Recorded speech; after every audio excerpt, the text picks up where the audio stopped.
再来看这今仔日透早的时阵，台南的南西甲屏东的山猪门是接线发生地动，民众真关心这地动敢会愈来愈往南边刷去咧。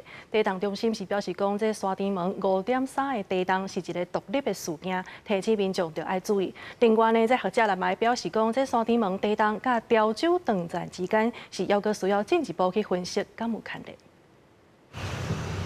半暝0:10，屏东山地门发生规模5.3的地动，无传出灾情，不过，互已经困的民众拢惊到。先被摇醒，然后才有那个什么警报，然后早餐又一波。放的那个程度有让你会惊吓吗？会呢，因为这边很少会地震。 山地门地动上大震度4级，中南部拢有感觉。这是第3分钟之前，半暝0:07，台南南西已经发生规模4.2的地动，引起注意，是不是地动一路向南？那因为跟我们这一次的主持人位置其实有相当的一段距离的，它两起是一个独立的事件。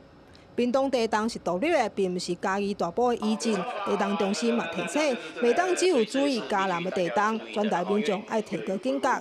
另外，学者嘛观察提醒，25号暗时，台南东山5.7的地动，显示地动位置向西，詹文水库附近爱加强防灾。19:49发生的这一个规模5.7的地震呢，比较往西跑去了。那现在来讲的话，我比较担心的是，因为这边呢就是我们曾文水库的部分。那在这一些这么密集，然后规模地震也比较大的一些状况之下呢，这个水库呢是不是会有一些比较就是可能受到损害的一些状况？经历了相当多的一个地震，例如2012年的甲仙地震，2016年的一个美浓地震，好，这个位置都是在附近。那其实水库在1月21号地震之后，水利相关单位他们也马上派人去做相关的一个巡检。 基本上是没有什么问题的，所以民众可以放心。